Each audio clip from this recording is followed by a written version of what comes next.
tarde, uma alegria imensa nos encontrarmos na Casa Espírita. A Casa Espírita é a casa de Jesus.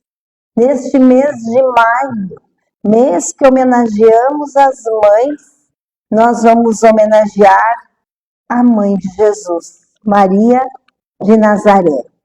Aquela era uma noite especial. No velario do infinito, as estrelas lucilavam suavemente. Era o mês de Nissan, abril, maio em Israel. Anunciava-se, portanto, a primavera.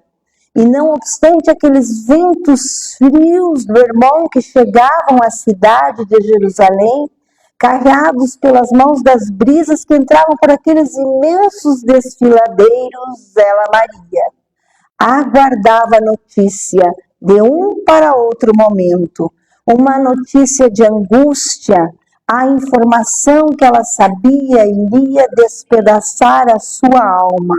Então ela entregara-se a Deus desde antes. E naquela noite especial, quando ela soubera da trama que estava sendo armada na casa palaciana, ela rogou a Deus que tivesse misericórdia e procurasse diminuir a carga de aflições do seu filho. Já era madrugada quando ela escuta a porta batidas fortes, e ela, que estava aguardando essa notícia, foi abrir com o coração na mão. Então, quando ela abre a porta, ela se depara com o jovem João, aquele que tivera suave e doce convívio com Jesus. Ele apresentara-se agora atônito, desfigurado, e disse: minha mãe. Ele foi preso. Ela não ouviu exatamente as últimas sílabas, escutou a acústica do sofrimento, tentou dizer alguma palavra, mas nós sabemos que há momentos que as palavras parecem que somem totalmente, perdem o significado. Então Maria rodopiou, e se não fosse João colocar as mãos em concha e atraí-la ao peito, ela teria esfolado, caído, esfolado, batido no chão. Ele aconchegou-a ao peito e fê-la despertar daquele turbilhão de lágrimas. Maria perguntou com a voz trêmula: mas qual o crime do meu filho? De que o acusam? Insurreição. Chamam-no perturbador da ordem. E sabe onde ele está, minha mãe, neste momento? Ele está diante de Pilatos, que acaba de lavar as mãos. E isso me permitiu chegar até aqui e dizer-vos da tragédia que se avizinha. Maria não conseguia acreditar. Qual o crime do seu filho? Ele apenas ensinara a lição do amor. É verdade que ele, como profeta, já dizia várias e várias vezes que a marcha dele seria a marcha do holocausto. Mas o coração de mãe sabe confiar. E ela pedia a Deus que tivesse misericórdia do seu menino, porque as mães são assim, os filhos crescem, mas para nós continuam meninos. De imediato, o que Maria fez? Adentrou para dentro da casa, pegou aqueles mantos pesados que as mulheres de Nazaré utilizavam para se proteger do frio da noite, e fez um pedido: leve-me contigo. Não era apenas um pedido, era uma súplica, era uma ordem, assinalada pelo desespero. João, um jovem que não tinha completado seus 18 anos, falou para ela da improcedência desse desejo.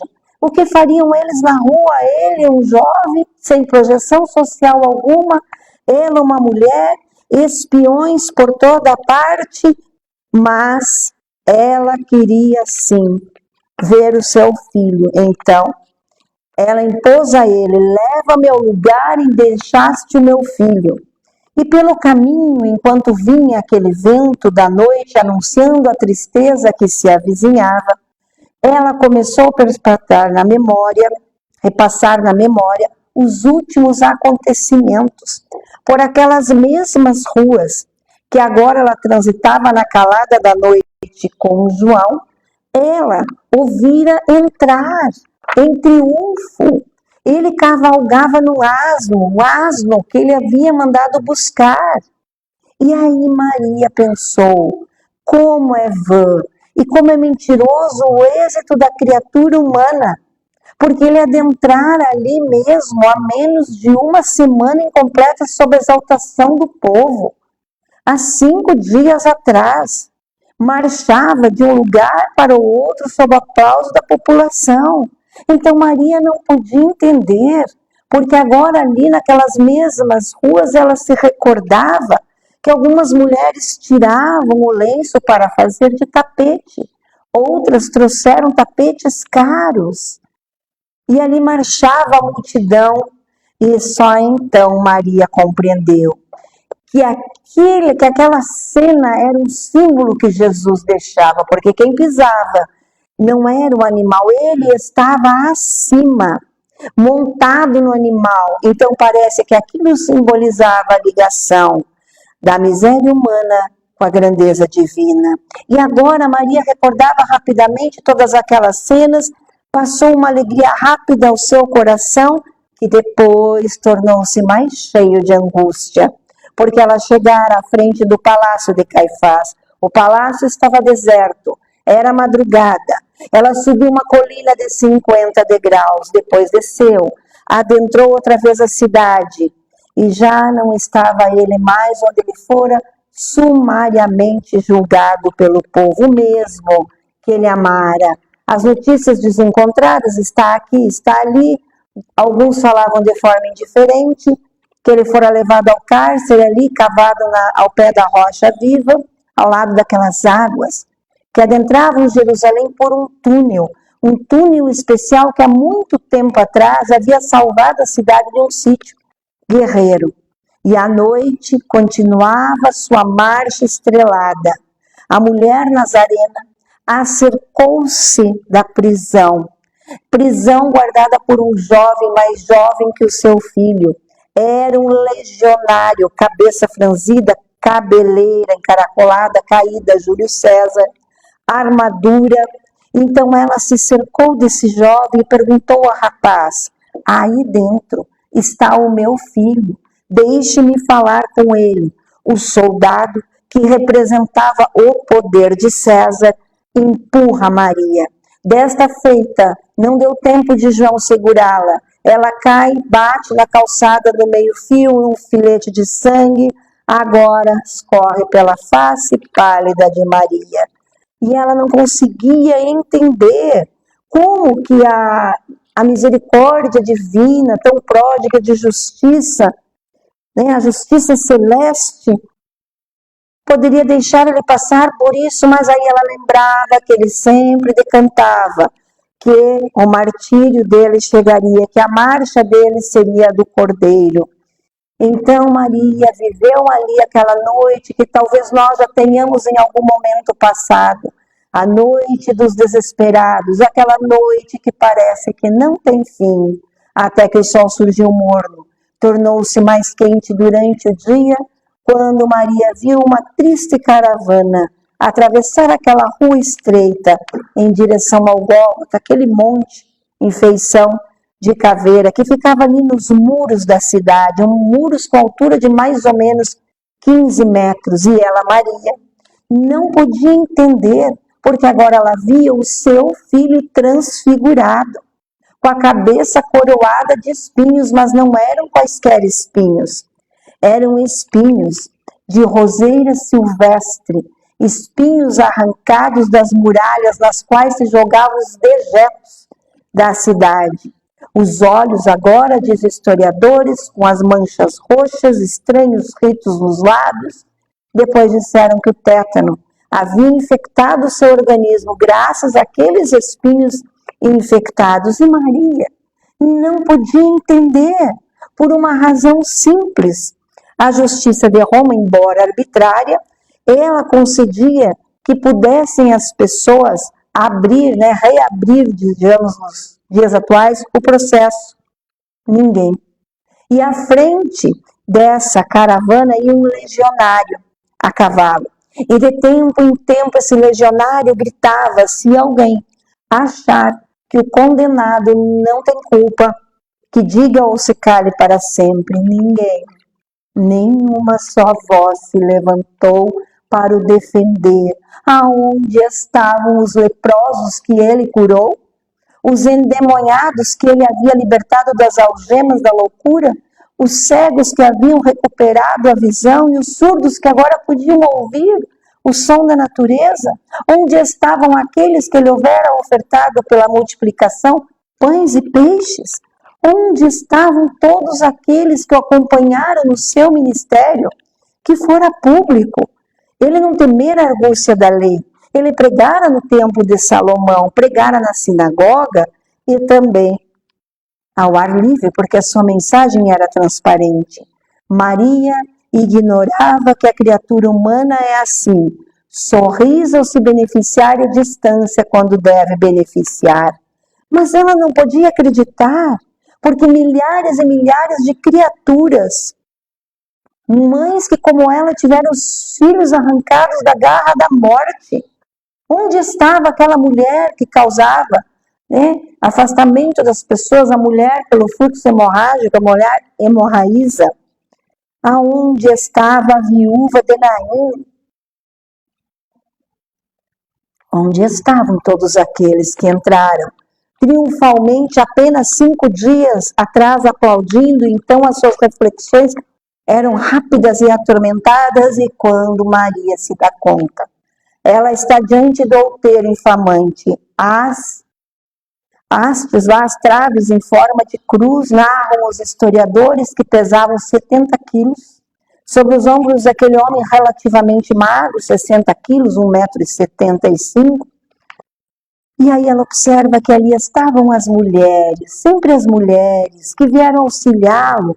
E ela pensava, onde estava Simão Barjonas? Onde estava Tiago? Estava ela, a outra Maria, a equivocada de Magdala, Maria Madalena, e a Maria de Jerusalém, um jovem João que o amava. Ela ouviu então, nessas reflexões, quando as marteladas fizeram com que o cravo de 4 polegadas lhe rasgasse o pulso, penetrando fortemente naquela madeira rígida. Era como se fossem punhaladas desferidas no seu coração maternal. Então ela fechou os olhos e começou a acompanhar aquelas marteladas rítmicas, ouvindo os gemidos que escapavam do peito de Jesus pelos lábios que estavam ligeiramente entreabertos. Então ela descerrou os olhos e viu que ele foi erguido como uma bandeira despedaçada ao vendaval. E quando a cruz foi colocada no buraco que já estava aberto, ele não pôde evitar o gemido mais forte, resultado da asfixia, da queda pulmonar, das fibras dilaceradas ao impacto do peso do corpo, naquelas 2 hastes metálicas que o prendiam. Ela pensou que ia enlouquecer, porque era demais ver a aflição do seu filho pendurado ao poste do martírio, mas foi aí que a magia da fé fê-la recordar vários anos antes, quando ela vivia feliz na gentil e romanesca Nazaré. Nazaré até hoje tem uma fonte central onde as pessoas na época iam para buscar água e conversar. Então agora, diante da cruz, Maria recorda numa dessas tardes, quando ela foi ao poço buscar a água, e quando ela retornou, sentou-se à cama e teve uma peculiar e uma difícil sensação de se explicar na linguagem humana. Ela tinha a impressão que ela saía do corpo, que flutuava num colchão de nuvens, enquanto vozes angélicas cantavam sonatas que só se podia ouvir pelos ouvidos do coração. E que de repente uma voz que era forte como um trovão, mas que também era doce como a carícia de um beijo, apareceu num clarão de luz, e ela ouviu: Senhora, Ave Senhora, tu és cheia de graça, e apraz ao Pai Celeste que tu sejas mãe daquele que trará à terra a mensagem de libertação. Ela não parecia ouvir com os ouvidos terrenos, e sim audível com a alma. Então ela teve uma estranha sensação e evocou a palavra dos antigos profetas da Bíblia. Ele virá.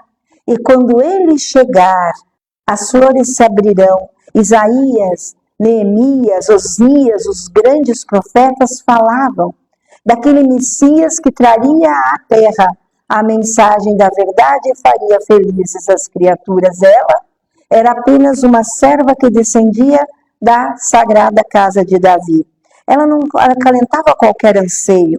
Casara-se com José, um homem mais idoso, que já trazia filhos do primeiro casamento, ele era viúvo. Ela tinha uma tradição que ela deveria ele deveria preservar ela para o ministério do tempo, mas neste momento de doces recordações e emoções, ela lembra que ela apenas disse para aquele clarão que se faz na serva segundo a vontade do Senhor.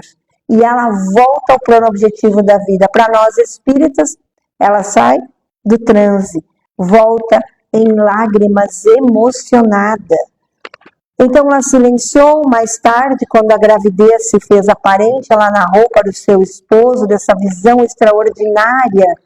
E ele agradeceu a Deus a honra súbita de ter em seu lar o embaixador dos céus. Ela, diante da cruz agora, continua suas reminiscências.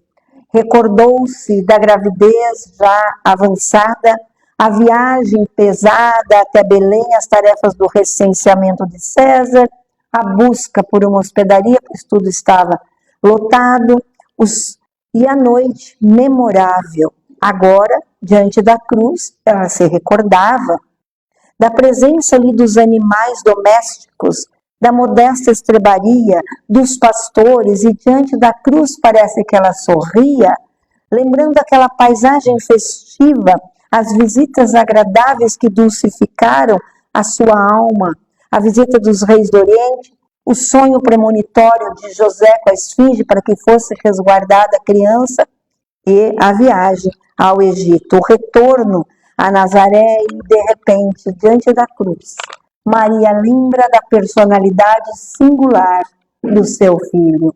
Aquela criança de cabelos encaracolados, de olhar transparente como o céu da primavera, e as palavras, sempre comedidas, que eram enigmas para seu coração maternal. Quantas vezes ela perguntara: meu filho, o que fazes? E ele respondia: eu cuido dos negócios do meu pai. Estava nítida agora quando ela, Maria, recebeu a visita da sua prima Isabel, aquela que teve filho com a idade avançada e que, quando fora anunciada a gravidez, seu marido Zacarias ficou mudo. João e Jesus, os dois priminhos, de repente, desaparecem das vistas das mães, e eles tinham lá seus 5 para 6 aninhos, e quando elas vão até a entrada da casa, a casa de Maria, ela era branca com rosas de charum, e elas olham ao longe no monte, está ao pé do monte, as duas crianças correm, porque poderiam cair no despenhadeiro. Ao chegar próximo, não grita, ela observa, para não assustar as crianças, que Jesus apontava para o vale e falava como um general para João, um general naturalmente para nós do amor, como se ele falasse em estratégias. E então ela o repreendeu: eu me preocupo contigo, o que fazes, Jesus? Eu cuido dos negócios do meu pai. E ela disse: teu pai é José, volta para casa. Chegando em casa, no outro dia, Isabel está arrumando as trouxinhas lá, as roupas para retornar. Convida Jesus: vamos para nossa casa.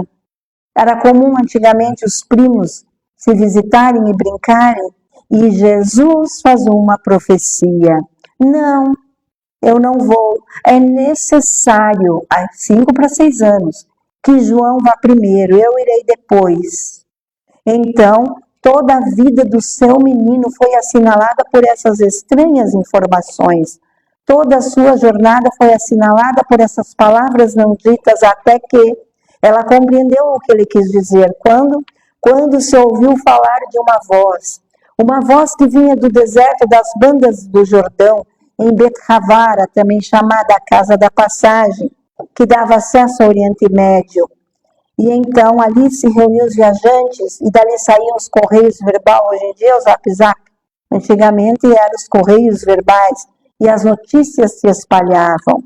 E dali falavam de um homem viril, veio a notícia forte, com barba, com cabelo desgrenhado, e que ele tinha um olhar de lince, que seu corpo estava guardado por vestes de pele de animal selvagem, e que à altura dos rins ele tinha uma corda, e que esse homem gritava: de tempos em tempos arrependei-vos, porque é chegado o dia terrível do Senhor.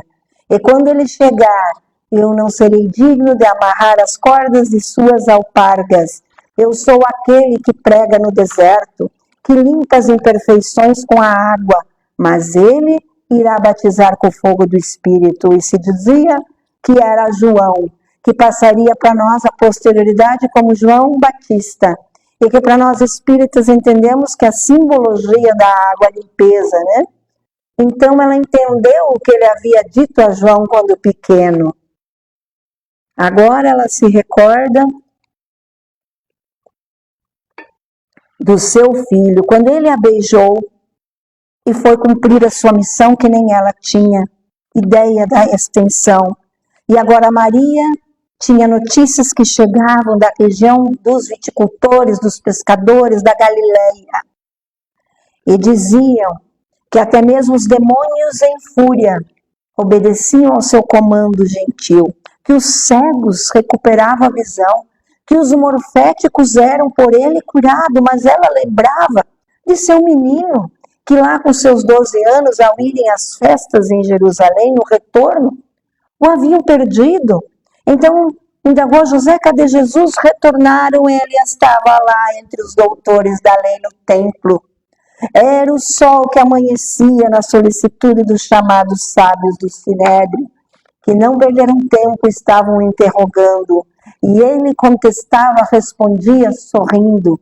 Ela chamou ele assustado, e quando teve ele diante da sua ternura, o repreendeu: por que se separaste de nós?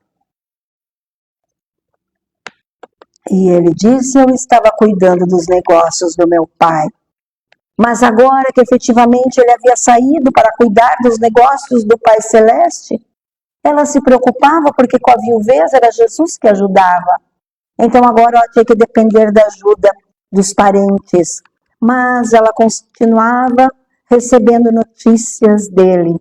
E contavam que havia poucos dias que ele havia subido a um monte de fronte ao mar e em certa hora ele parou e da sua boca ele cantou o mais belo hino de amor que jamais a humanidade conheceu, o sermão das bem-aventuranças, o código de ética que destruiu a velha ética, tornando-se a ponte para a nova era.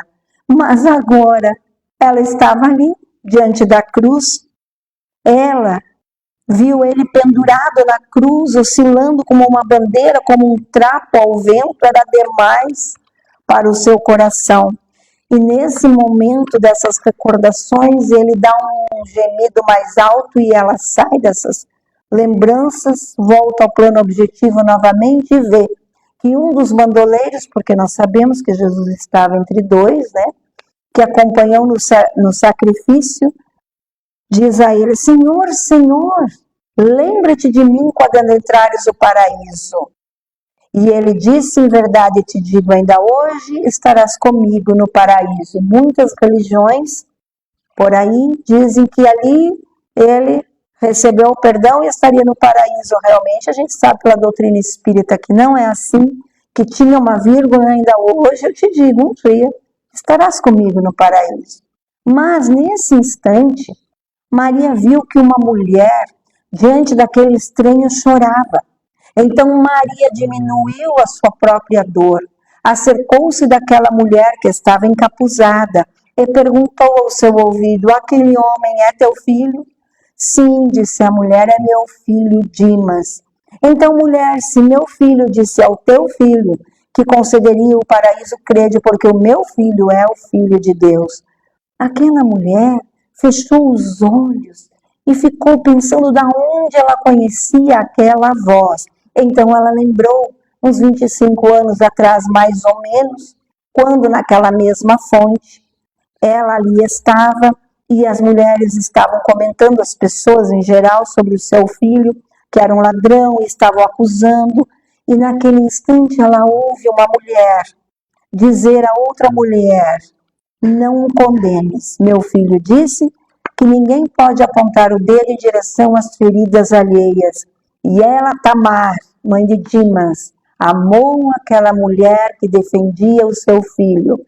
Então ela vira-se para Maria, as duas se abraçam e ela percebe que Maria estava com a face macerada, com o sofrimento ali, estava abatida. Quando vem o momento culminante da tempestade, o grito na noite que se fez na hora terceira, agora era tudo um tropel de paixões, a morte, a descida da cruz, a emulação cadavérica, o sepulcro de José de Arimateia, ainda novo, que havia sido cavado ali no pé do Calvário, e agora as notícias desencontradas sobre seu filho e sobre o que aconteceu. Agora ela estava na casa de amigos, aquela que fora a última ceia, e aquela época já os fake news, aquela que foi transformada em cenáculo, os discípulos apavorados, porque Judas já havia fugido pelas portas do suicídio. Pedro já o havia negado, e as notícias chegavam desencontradas, quando ali, naquele local, ela viu ao terceiro dia chegar a outra Maria de Magdala com o rosto iluminado a dizer: mãe, eu ouvi, ele apareceu para mim.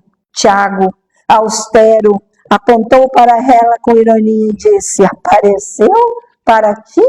Se aparecesse, apareceria para João, o discípulo amado, ou então para sua mãe.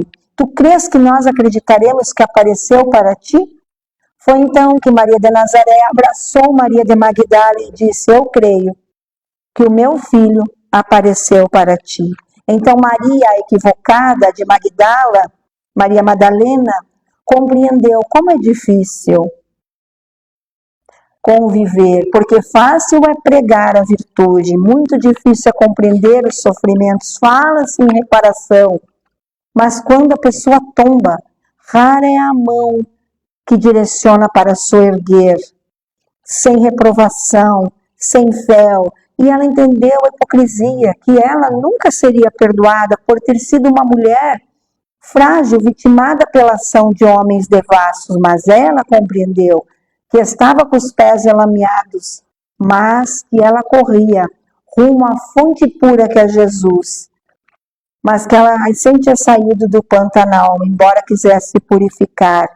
Então, Maria, abraçando Maria de Magdala, disse: não te importa a opinião dos outros, eu creio que o meu filho apareceu a ti. Foi com essa disposição de ânimo que ela voltou a Nazaré. Lentamente, logicamente, aquele colégio apostólico foi se desfazendo, as notícias vinham desencontradas, mas ela tinha notícias de seu filho, de dois homens que demandavam Emaú, depois da pesca do mar da Galileia.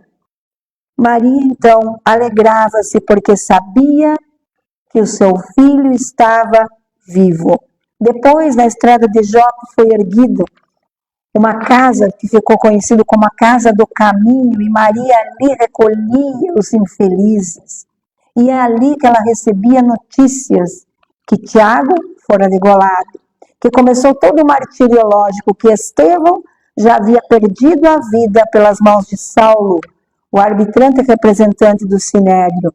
Maria com a cabecinha branca já ultrapassando a idade aí, e João também longe, os dois, um pensando no outro, pensando naquela fala de Jesus, quando ele olha para João e diz: eis aí, filho, a tua mãe, mãe, eis aí o teu filho. Quando Jesus construía ali na cruz a família universal. E então, naquele páramo de informações desencontradas, ele arruma essa casinha para Maria, onde ela passou a ser as mãos da caridade e da ternura. Então Maria naquela casa narrava aos viajantes cansados que chegavam ali as histórias do seu filho. Falava das atividades, das alegrias, das dores, e um dia chegou um leproso. Nós que passamos pela pandemia sabemos que muitas vezes fechamos as portas e nos recolhemos. Maria abriu a porta ao leproso, banhou, passou bálsamo nas feridas, deu cama, preparou uma sopa. E no outro dia, narra Humberto de Campos, no livro Boa Nova, esse morfético estava curado. E então ele diz: Senhora, vós sois mãe de Jesus, mas sois também a mãe santíssima da humanidade. Então esse título não vem com os nossos irmãos católicos, esse título vem lá da nascente do cristianismo, com esse encontro de Maria e essa cura de Maria. E ela passou a ser chamada Maria, Mãe Santíssima das Criaturas Infelizes.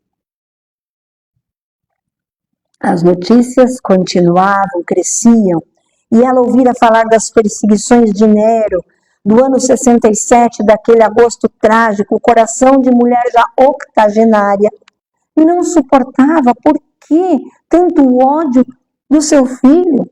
Por que ódio aos continuadores da sua mensagem? Por que o amor desperta tanto ódio? E num dia, talvez, do maior saudosismo, ela sentou-se à frente do mar, uma distância, do mar, da sua casinha, e deixou-se levar por reflexões novamente, fechou os olhos, ficou ali recordando até que chegou novamente um peregrino. Desta feita, ajoelhou-se próximo a ela e começou a conversar com ela. A voz era meiga, então ela cerrou os olhos, ficou ouvindo e pensando, ali pelo ádito do coração, ouvindo ele falar de esperança, das alegrias, da bênção de ser consciência cósmica. Mas ela começou a pensar, quem será? Todos que vinham ali vinham para pedir, quem é este que vem para dar? E onde ela ouvira já aquela voz? Foi nesse momento que ela reconheceu, ergueu-se, era seu filho, ele estava abaixado, ela olhou as chagas no pulso, então ela quis novamente se abaixar e ele disse, não minha mãe, recorda-te que houve um homem em Israel chamado Matias Benafalias. Um dia a mãe ralhou com ele e foram sair correndo e amarrou ali a sandália, se prendeu na esteira e ele pôs as mãos em conchas para que o joelho dela não atritasse a areia. Sou eu, minha mãe, que coloco as minhas mãos agora em concha e venho de joelhos te buscar, porque tu és a Mãe Santíssima da humanidade, para que seja no meu reino a rainha dos anjos. Então Maria teve como que um delírio para nós aqui na Terra, Abandona, desencarna, abandona aquele corpo e sentiu-se flutuar, para nós espíritas, volitar. E imediatamente, pela sua evolução, sentiu-se jovem, como naquele dia da anunciação que ela fora à fonte. Então já não pesava mais os fardos dos anos. Maria compreendeu que se libertara do corpo e que flutuara no ar ouvindo hinos angélicos, louvores que vinham, que ouvia ao longe, e ela percebeu algo inédito, que conforme ela pensava, onde ela pensasse, o seu desejo a levava. Lembrou-se do Rio Jordão, de repente ali estava. Lembrou-se de Nazaré, olha a força do pensamento, ali ela estava. E ela agora se recorda de Roma. E repentinamente ela estava ali, diante da cidade dos Césares, as ruas movimentadas, os mármores, as liteiras, e uma atração enorme a levou ao circo máximo da humanidade. Quando ela se deu conta, ela estava no subterrâneo, e ali ela encontrou uma área infecta. E ali próximo, nas jaulas, estavam atemorizando aquelas criaturas que estavam presas ali, tigres de Bengala, leões que vieram da Ásia Menor, era o terror. Maria se deteve a observar ali Quando anunciaram lá em cima os espectadores, 150 mil espectadores, a ralé, os ociosos, mas também o patriciado, a nobreza, os guerreiros no circo máximo. Então Maria viu o pavor daquelas criaturas que ali estavam. Eram mulheres, eram crianças que se agarravam agora às pernas das mães, eram idosos, doentes, jovens, todos sabiam que iam morrer. Até que Maria viu uma jovem que estava pálida e estática. Maria então aproximou-se dessa jovem em espírito, abraçou-a e disse: canta, minha filha. A jovem não ouviu com os ouvidos terrenos, ela ouviu com a alma. E então ela disse: canta, minha filha, transforma as dores da terra em alegria dos céus.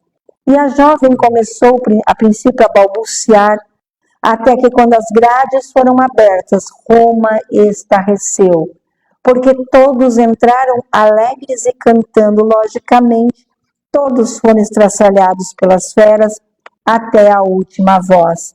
Mas naquela noite de agosto de 67, Roma, calor abrasador, o silêncio dos espectadores, quando uma mão grandiosa escreveu no ar: Ave Cristo, os que vão viver a vida eterna. Te homenageiam e te saúdam. E Maria vai à frente daqueles mártires, levando aquela caravana que desapareceu no velario da noite. Na uma antiga lenda do Oriente, que um estudioso, olhando ao céu, descobriu uma novíssima. Era Maria, entrando na glória do inacessível. Então nós, cristãos, de todas as matizes, não importa se católicos, se protestantes, evangélicos, espíritas, qualquer igreja de fé, quando ouvirdes falar o nome de Maria, símbolo da maternidade, triunfai, exultai e rogai-lhe bênçãos, porque Maria, a Mãe Santíssima da humanidade, a rosa mística de Nazaré, será sempre a advogada dos infelizes junto ao seu Filho e ao coração paternal de Deus. Pela atenção, pela vibração nessa tarde, nós agradecemos imensamente e nós vamos finalizando esta parte dos trabalhos com uma prece. E a nossa prece, Senhor Jesus, sempre será de gratidão por este Espírito iluminado que trouxe para nós a luz do mundo, o Messias, o Cristo de Deus. Então nós agradecemos a esta trabalhadora, esta estrela de primeira grandeza, que trabalhou antes da sua concepção até o momento da sua reencarnação. Desceu de planos em planos, como sabemos, por Miramês, Senhor Jesus. Pela mediunidade de Miramês, através do médium, nós sabemos as revelações de que Maria trabalhou purificando o ambiente terrestre, preparando já para a vinda do seu Filho. E como vimos nesta tarde, trabalhou durante toda a sua existência no seu desenlace, levando essa caravana de mártires. E continua trabalhando, ergueu no plano espiritual o Hospital Maria de Nazaré, que socorre nossos irmãos equivocados, que partiram pelo suicídio achando que poderiam fugir da vida. Não é possível, a vida prossegue e ela, Maria, vai nas furnas mais densas, nas trevas mais pesadas, diminui a sua própria luz para não ofuscar e traz nos braços esses irmãos, para que eles se recomponham, para que eles tenham uma nova oportunidade reencarnatória, porque definitivamente Deus é amor e eles não estão condenados ao fogo eterno. Então, Maria, querida, Mãe Santíssima da humanidade, a nossa gratidão nesta tarde sempre, que o Senhor Jesus possa nos iluminar e Maria possa nos cobrir com o seu manto de luz, que assim seja.